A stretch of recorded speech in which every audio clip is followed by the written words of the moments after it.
ಮೀರಾ, ಯಾಕೆ ಇಲ್ಲಿ ಬಂದು ನಿಂತಿದೀಯಾ? ನಿದ್ದೆ ಬರಲಿಲ್ಲ ಲಕ್ಷ್ಮಿ. ನೀನ್ಯಾಕೆ ಇಲ್ಲಿಗೆ ಬರಕ್ಕೆ ಹೋದೆ? ನೀನು ಯಾಕೆ ಹೀಗಿದೆಯಾ ಅಂತ ನನಗೆ ಗೊತ್ತು.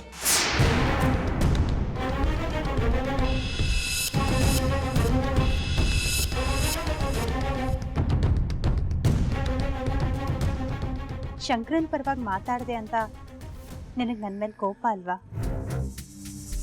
ಹಾಗೇನಿಲ್ಲ ಲಕ್ಷ್ಮಿ. ನಿನ್ನ ಹತ್ರ ಒಂದು ಮುಖ್ಯವಾದ ವಿಷಯ ಮಾತಾಡಬೇಕಿತ್ತು. ಅದನ್ನು ಹೇಳಿದ್ರೆ ನೀನು ಹೇಗೆ ರಿಯಾಕ್ಟ್ ಮಾಡ್ತೀಯೋ ಅಂತ ಟೆನ್ಷನ್ ಆಗ್ತಿದೆ.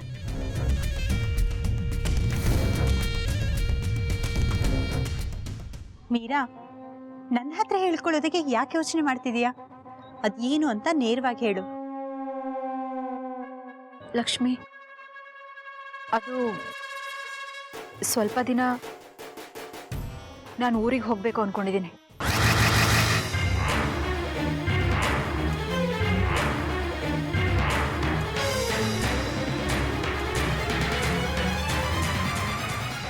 ಏನಾಯ್ತು?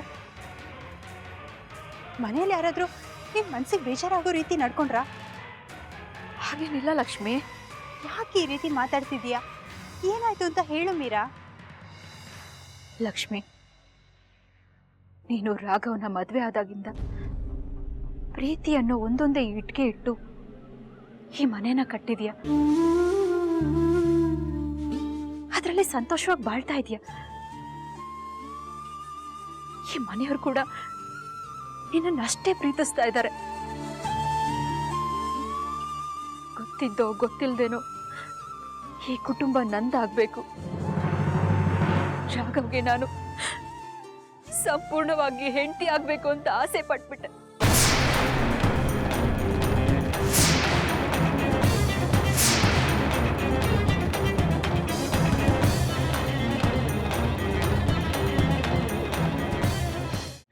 ಇದೆಲ್ಲ ತಪ್ಪಲ್ವಾ ಲಕ್ಷ್ಮಿ?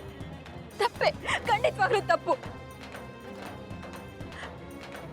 ಈ ಮನೇಲಿ ಇರ್ಬೇಕಾದ್ರೆ ನನಗಿಂತ ಯೋಚನೆಗಳು ಬಂದಿದೆ ಅಂತ ನೆನೆಸ್ಕೊಂಡ್ರೆ ನನ್ನ ಬಗ್ಗೆ ನನಗೆ ಅಸಹ್ಯ ಆಗ್ತಾ ಇದೆ. ಎಲ್ಲ ಹೆಣ್ಮಕ್ಳು ತರ ನಾನು ಸ್ವಾರ್ಥಿ ಆಗ್ಬಿಟ್ಟೆ.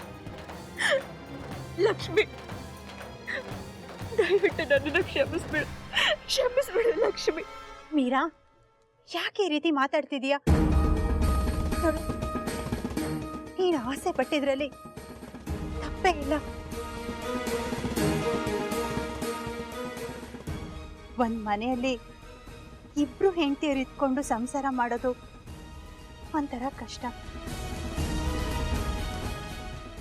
ಮೀರಾ, ನಿನ್ ಮನ್ಸಿನ ಭಾವನೆ ಏನು ಅಂತ ನನ್ಗೆ ಅರ್ಥ ಆಗುತ್ತೆ ಕಣೆ.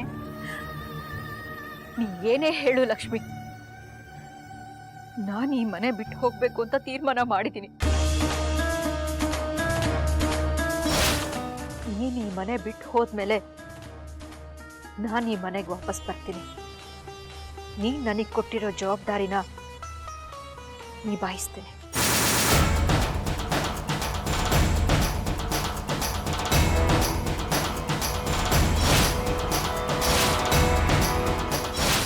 ಮನೆ ಬಿಟ್ಟು ಹೋಗ್ಬೇಕಾಗಿರೋದು ನೀನಲ್ಲ ಮೀರಾ, ನಾನು.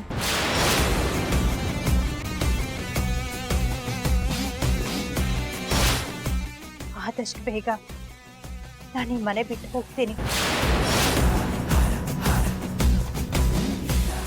ಮನೆ ಬಿಟ್ಟು ಹೋದ್ ನಾನು ಅದಿತಿ ವಿಚಾರವಾಗಿ ಮತ್ತೆ ವಾಪಸ್ ಬರೋ ಹಾಗಾಯ್ತು. ಆದಷ್ಟು ಬೇಗ ಆ ಸಮಸ್ಯೆನ ಸರಿ ಮಾಡಿ ನಾನು ಮನೆ ಬಿಟ್ಟು ಹೋಗ್ಬೇಕು. ಹೋಗ್ತೀನಿ. ಲಕ್ಷ್ಮಿ, ನಿನ್ನ ಮನೆ ಬಿಟ್ಟು ಹೋಗು ಅಂತ ನಾನು ಹೇಳ್ತಾ ಇಲ್ಲ. ನೀನ್ ಇಲ್ಲೇ ಇರ್ಬೇಕು. ನಾನು ಊರಿಗೆ ಹೋಗಿ ಬರ್ತೀನಿ ಅಷ್ಟೇ. ಯಾವತ್ತಿದ್ರೂ ನಾನು ಹೋಗ್ಲೇಬೇಕಲ್ವಾ?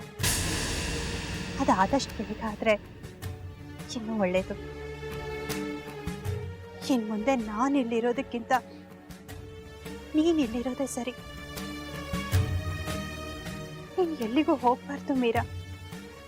ಲಕ್ಷ್ಮಿ, ನೀನ್ ಹೋಗ್ಲೇಬೇಕಾ? ಕರೀತಾ ಇರೋದು ಅವನು. ಬೇಡ ಅಂದ್ರು ನಾನು ಹೋಗ್ಲೇಬೇಕು. ಲಕ್ಷ್ಮಿ